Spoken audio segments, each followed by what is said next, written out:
HJ news की report. ज़्यादा जानकारी के लिए इस चैनल को सब्सक्राइब कर लीजिए। नमस्कार, आप सबका स्वागत है HJ न्यूज में। एक आया बेबीसिटर ने 1 साल के मासूम बच्चे को बुरी तरह मारा पीटा। कुछ समय बाद उसने अपनी गलती भी कबूल कर ली, लेकिन उसे कोई सजा नहीं मिली। यहाँ तक कि आया की गिरफ्तारी भी नहीं हुई।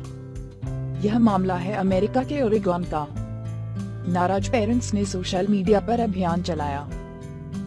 बच्चे के पिता जोशुआ मरबरी ने इस पूरे मामले पर एक फेसबुक पोस्ट लिखी, जिसे 4 लाख से भी ज्यादा लोगों ने शेयर किया। पिछले साल मार्च में जोशुआ मरबरी और एलिशिया क्विनी को एक रात के लिए शहर से बाहर जाना था।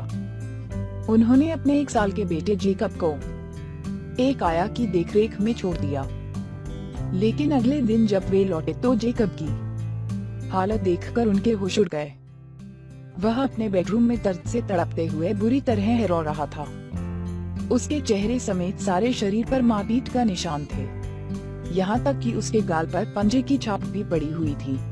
सारे हालात इशारा कर रहे थे कि आया ने उस मासूम के साथ बुरी तरह क्रूरता की है। जोशुआ और एलिशिया को इसलिए भी ज्यादा दुख हुआ कि वे इस आया को अपने परिजन की तरह मानते थे। जेकब का मेडिकल चेकअप हुआ, पुलिस में रिपोर्ट भी हुई, लेकिन उस आया का कुछ भी न बिगड़ा। 2 महीने बीत गए और पुलिस ने केस खत्म भी कर दिया।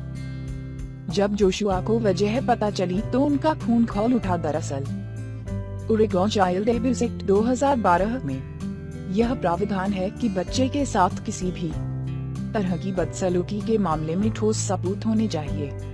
ठोस सबूत का तात्पर्य है या तो कोई चश्मदीद गवाह हो जिसने अभियुक्त को ऐसा करते हुए देखा हो, या फिर विक्टिम यानी बच्चा खुद इस बारे में बताए।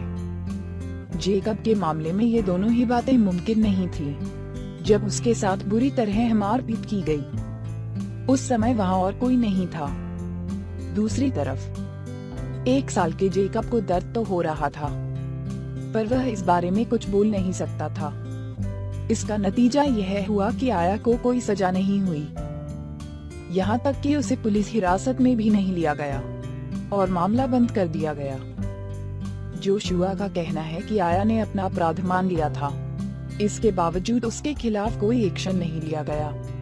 गुस्साए जोशुआ ने 20 मई 2016 को इस पूरे मामले को लेकर एक फेसबुक पोस्ट लिखी। उनका कहना था कि उनके बच्चे के साथ जो भी हुआ, पर वे चाहते हैं कि आगे से किसी और बच्चे के साथ यह अन्याय न हो। इसके लिए कानून में बदलाव जरूरी है।